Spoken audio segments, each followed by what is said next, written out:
جی ناظرین، آج ہمارے ساتھ مہمان سیفٹی لائف آرگنائزیشن کے صدر محترم سعید نور حسین صاحب موجود ہے۔ تو چند دن پہلے اس نے محترم سابق سیکرٹری مومن جان صاحب کے خلاف 15 لاکھ روپے کا خرد برد کا انکشاف کیا تھا۔ تو آج اس سے ہم جاننے کی کوشش کریں گے کہ یہ کہاں تک صداقت ہے۔ تو جی نور حسین صاحب، خوشیوں کے حوالے سے میں کام کر رہا ہوں۔ تو 2009 میں مجھے ہوم ڈپارٹمنٹ کی طرف سے باقاعدہ یہاں کام کرنے کے لیے ایک لیٹر ملا تھا۔ 2009 سے 2018 تک میں نے کام کیا۔ 2018 میں سیفٹی لائف آرگنائزیشن کے نام سے ایک ادارہ میں نے رجسٹر کیا، جو کہ اس حد تک کام کر رہا، اپنا کام جاری رکھا ہوا ہے۔ تو ہمارے پاس جو ڈیٹا ہے وہ میں نے 2006 سے اکٹھا کرنا شروع کیا۔ 2006 سے 2022 تک کا میرے پاس ڈیٹا باقاعدہ جمع ہوتا آ رہا ہے۔ تب سے لے کے اب تک، یعنی جنوری 2006 سے 2022 کے آج تک غزل میں کل 313 واقعات ہو گئے۔ ان 313 واقعات میں ایسا ہے کہ کچھ غیرت کے نام پہ قتل بھی ہے اور اس قسم کی چیزیں بھی درمیان میں آ گئے۔ سب کو ہم خودکشی نہیں کہہ سکتے ہیں، بہت ساری چیزوں میں جو انویسٹیگیشن ہو گئی ہے تو بعد میں وہ قتل بھی ثابت ہو گئے۔ جیسا کہ چند دن پہلے ایس پی صاحب نے اپنا بیان جاری کیا تھا کہ 15 جو خودکشیوں کے واقعات کی جب باقاعدہ تحقیق ہوئی تو ان میں سے 4 قتل نکلے۔ تو اس قسم کے واقعات ہوتے آ رہے ہیں۔ 2019 میں جب مومن جان صاحب سیکرٹری سوشل ویلفیئر تھے تو میں اکثر سوشل ویلفیئر ڈپارٹمنٹ آج جاتا رہتا تھا۔ ان سے پہلے عاصم تیوانہ صاحب تھے، انہوں نے ایک دفعہ کہا کہ آپ فیلڈ بریفنگ کر کے ہمارے لیے، ہم آپ کی کوئی مدد کریں گے۔ اس حوالے سے ہم نے قبس میں ایک فیلڈ بریفنگ رکھا، لیکن بدقسمتی سے کسی وجہ سے وہ اس میں شریک نہ ہو سکے۔ احمد خان صاحب جو اس وقت کے ڈپٹی سیکرٹری تھے وہ اس فیلڈ بریفنگ میں آئے اور بڑے مطمئن ہو کے چلے گئے۔ انہوں نے کہا کہ آپ لوگ کوئی پرپوزل آگے جمع کریں، ہم آپ کی مالی مدد کریں گے، آپ اور بہتر انداز سے کام کریں گے۔ تو اس میں یہ ہوا کہ میں نے ایک پرپوزل جمع کیا تھا، وہ عاصم تیوانہ صاحب کا دور تھا۔ بعد میں وہ جانے کے بعد مومن جان صاحب کے پاس میں گیا کہ میرا ایک پرپوزل یہاں جمع ہوا تھا۔ مومن جان صاحب نے کہا کہ اس کے حوالے سے مجھے پتہ نہیں، البتہ ابھی یہ ہے کہ گزر میں خودکشیوں کے حوالے سے سروے کی غرض سے ہمارے پاس 15 لاکھ روپے آ گئے ہیں۔ تو آپ ایک دوسرا پرپوزل بنائیں اور کوئی پلان بنائیں کہ آپ کس طریقے سے سروے کریں گے، وہ آپ جمع کریں، ہم یہ پیسے آپ کو دیتے ہیں اور آپ گزر میں سروے کریں۔ پھر میں نے اسی حساب سے ایک پرپوزل بنایا۔ مجھے مومن جان صاحب نے 6 مہینوں کا ٹارگیٹ دیا تھا کہ آپ نے یہ جو پروگرام ہوگا، سروے ہوگا، یہ 6 مہینے میں آپ کلیئر کر کے جمع کریں گے۔ تو 15 لاکھ روپے کا جو مجھے کہا گیا تھا اسی کے حساب سے میں نے پرپوزل جمع کیا۔ جمع کرنے کے کوئی 2-3 ہفتوں کے بعد مجھے مومن جان صاحب کال کر کے بلایا اور پھر انہوں نے کہا کہ اس میں سے کوئی 3 لاکھ روپے کسی دوسرے مد میں ہم نے خرچ کیا، ہمارے پاس ابھی 12 لاکھ روپے رہ گئے ہیں۔ تو کیا آپ 12 لاکھ روپے کو بھی لے کے 6 مہینے تک یہ کام اسی انداز سے کر سکیں گے جس طریقے سے ہم نے پرپوزل جمع کیا؟ میں نے کہا جی بالکل ٹھیک ہے، کوئی بات نہیں، 3 لاکھ ہم آگے پیچھے کر کے مینیج کرتے ہیں، 12 لاکھ میں بھی ہم اس کو برابر کریں گے۔ تو ان کا کہ بس ٹھیک ہے، آپ اس طرح کر کے یہاں پہ جو 15 لاکھ کا پرپوزل اس کو چینج کرو، 12 لاکھ پہ لائے۔ پھر اس پرپوزل کو میں نے چینج کیا، 12 لاکھ کا پرپوزل میں نے بنایا۔ بنانے کے بعد وہاں پہ لے گیا تو انہوں نے رحیم جان صاحب جن کا تعلق فنڈر سے ہے، جو غالباً وہاں پہ کوئی 16 یا 17 کا آفیسر ہے، انہیں بلا کے ان سے پوچھا کہ بھئی ہم یہ چیز جو سیفٹی لائف آرگنائزیشن کو دینا چاہتے ہیں، جو سروے کے لیے رقم ہمارے پاس موجود تھے، تو اس کا طریقہ کار کیا ہے؟ رحیم جان صاحب نے کہا کہ سر یہ آپ اس طریقے سے نہیں دے سکتے ہیں، یہ ہم اسی انداز سے کسی کو بھی براہ راست کسی این جی او کو، کسی فرد کو نہیں دے سکتے ہیں، اس کا ایک طریقہ کار ہوتا ہے، اسی طریقہ کار کو فالو کرنے کے بعد ہم کسی کو دے دیں گے۔ تو پھر اس نے کہا کہ اس کے سب سے پہلے ہم اخبار میں ایک اشتہار دے دیں گے کہ اس طرح سروے کے لیے کوئی فنڈ ہمارے پاس موجود ہے، تو جو این جی اوز اس میں انٹرسٹڈ ہے یا انفرادی طور پہ کوئی شخص اس میں دلچسپی رکھتا ہے تو وہ اپنے پرپوزل جمع کرے، سارے پرپوزل جمع کریں گے۔ پھر ہم انہیں دیکھیں گے اس میں کہ کون ہمارے جو توقعات پر پورا اتر سکتا ہے، ایسے ایک این جی او کو ہم وہ پیسے دے دیں گے اور وہ سروے کرے گا۔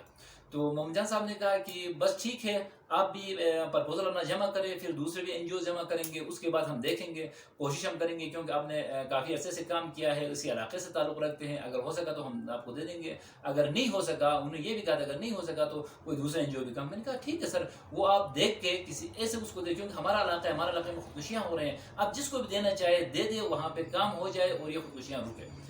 اس کے بعد تقریباً 1 مہینے کا عرصہ گزر گیا، نہ میں نے کوئی رابطہ کیا، نہ وہاں سے کوئی رابطہ ہوا۔ میں نے سوچا کہ شاید کسی دوسرے این جی او کو دیا گیا ہے۔ پھر اخبار میں بھی کوئی ایسا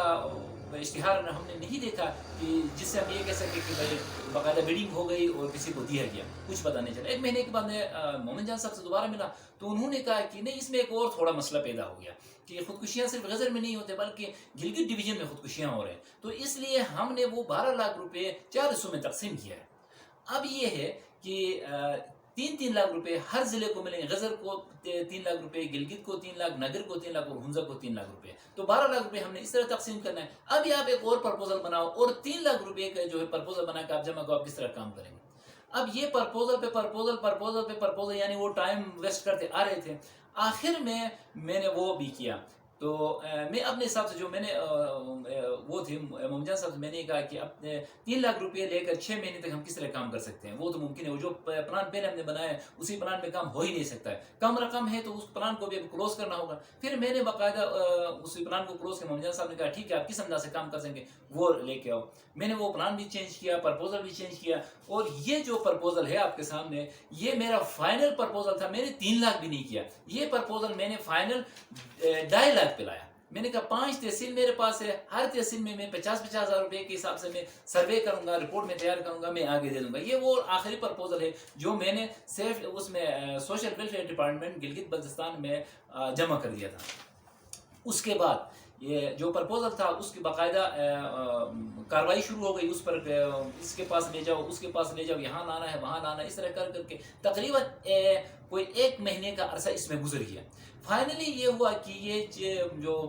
فائل تھا وہ فائل وہاں پہ کوئی دیدار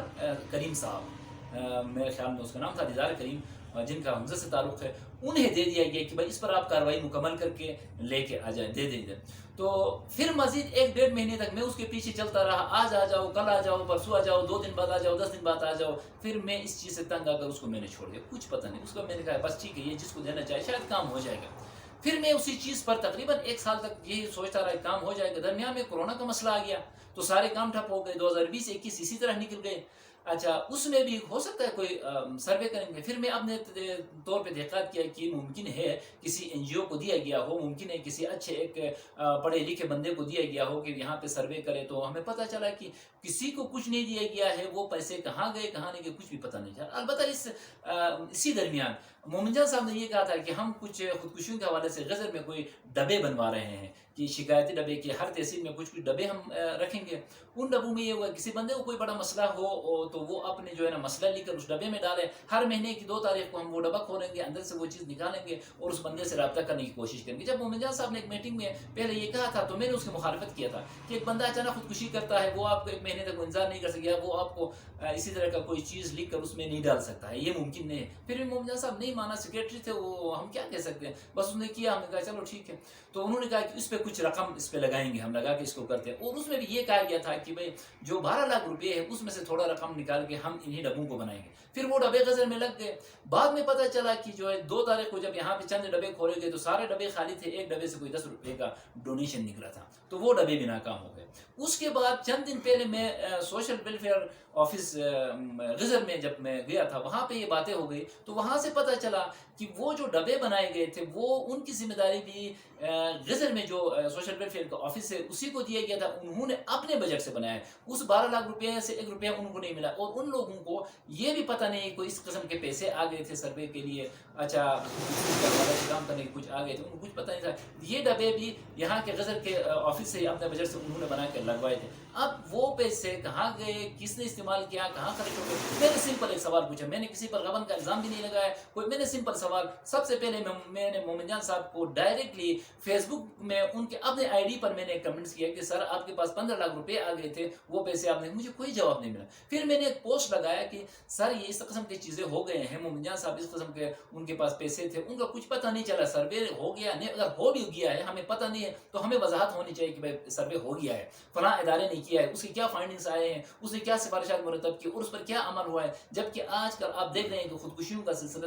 دن بدن تیز سے تیز تر ہوتا آ رہا ہے۔ اگر اس قسم کی چیزوں پر ہم خاموشی اختیار کریں گے تو دوسروں کو کیا فرق پڑتا ہے کہ کہیں سے پیسے آتے ہیں یا نہیں آتے ہیں۔ تو اسی حوالے سے میں نے سب سے پہلے پوسٹ غالباً مئی کے آخر یا جون میں لگایا تھا، اس میں کچھ پتہ نہیں چلا، پھر دوسرا پوسٹ لگایا پتہ نہیں، پھر چند دنوں پہلے میں نے ایک پوسٹ لگایا، 2-3 دن پہلے پوسٹ لگایا، اس میں کچھ پتہ نہیں چلا، البتہ کچھ دوست درمیان میں آ گئے، انہوں نے کہا کہ یار آپ نے جو نا مومن جان صاحب کی بدنامی کرنے کی کوشش کی ہے، یہ غلط بات ہے، آپ اس طرح کریں کہ اس پوسٹ کو ڈیلیٹ کریں اور ہمارے ساتھ آ جائیں، ہم جاتے ہیں مومن جان صاحب کے پاس، وہاں پہ جو کچھ ہے آپ کے ساتھ زیادتی ہو گئی یا اس طرح کوئی مسئلہ ہم اس کا ازالہ کریں گے۔ میرے ساتھ کوئی زیادتی نہیں، میں نہیں کہتا میرے ساتھ زیادتی ہو، کسی کو بھی دینا چاہتا، میرے NGO کو نہ دے، میں یہ نہیں کہتا مجھے کیوں نہیں، میں کہتا ہوں انہوں نے کہا تھا، رحیم جان صاحب فنڈر کے سے انہوں نے کہا تھا کہ یہ بیڈنگ کر کے کسی بھی NGO کو دے سکتے ہیں جو ہمارے توقعات پر اترے، تو میں یہ سوال کرتا ہوں کہ مجھے نہ دیا ٹھیک ہے، کسی اور NGO کو کیوں نہیں دیا؟ غزل کے اندر کسی بھی NGO کو دے تو سروے کراتے، کوئی ایک رپورٹ سامنے آ جاتی، کسی ایک انسان کی زندگی بچ جاتی تو بہت اچھا کام ہوتا، ثواب کا بھی کام ہوتا، انسانوں کی جانیں بھی بچ جاتی، پریشانیاں بھی کم ہوتی، روز بروز بڑھتے جاتے ہیں۔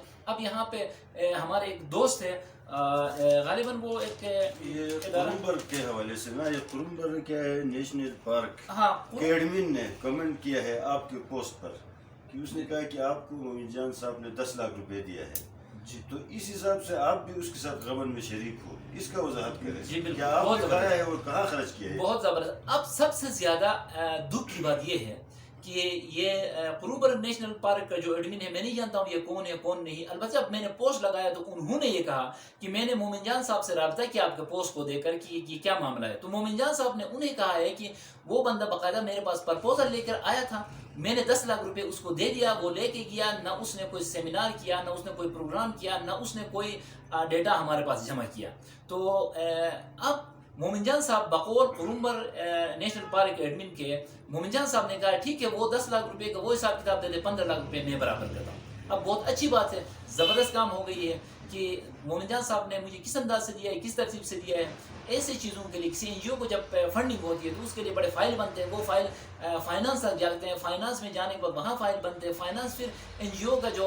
وہ ہوتا ہے اکاؤنٹ ہوتا ہے، پیسے وہاں ٹرانسفر کرتا ہے، کسی بندے کے ہاتھ میں 1 روپیہ نہیں دیتا، 10 لاکھ روپے بڑی بات ہے، کوئی 10 روپے کسی کے ہاتھ میں نہیں رکھا جاتا ہے، وہ باقاعدہ NGO کے فنڈ میں جاتا ہے، وہ اکاؤنٹ میں جاتا ہے، اکاؤنٹ سے جو نومنیز ہوتے ہیں، اسی NGO کے جو نومنیز ہوتے ہیں 3 وہ دستخط کرتے ہیں، وہاں سے وہ رقم نکلتا ہے۔ ٹھیک ہے، مجھ پر مومن جان صاحب نے الزام لگایا کہ اس نے 10 لاکھ روپے مجھے دیا ہے، اب مومن جان صاحب مجھے یہ وضاحت کرے، مجھے بتائے، مجھے ثبوت دے دے کہ اس نے کب 10 لاکھ روپے دیا ہے، نہ دینے کی صورت میں آنے والے 15 دنوں کے اندر اندر میں مومن جان صاحب کے خلاف باقاعدہ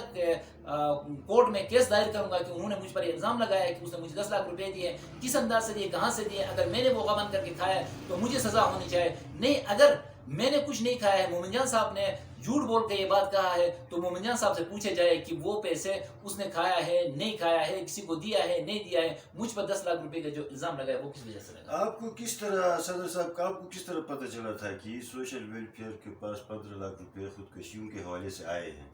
جی بالکل، میں نے شروع میں بھی کہا تھا کہ میں نے عاصم تیوانہ صاحب کے دور میں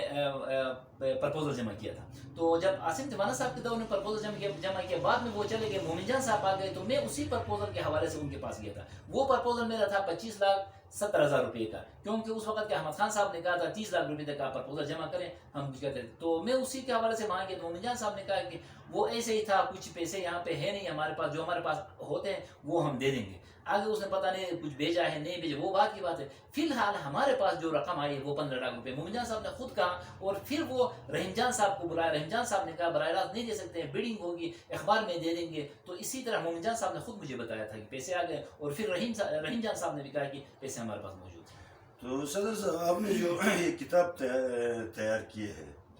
تو گھریلو تشدد، خودکشیاں اور طلاق کی بنیاد وجوہات پر لکھی گئی تحقیقی کتاب، اس کا نام ہے خاموش چیخیں، اس کے حوالے سے آپ ذرا وضاحت کیجیے،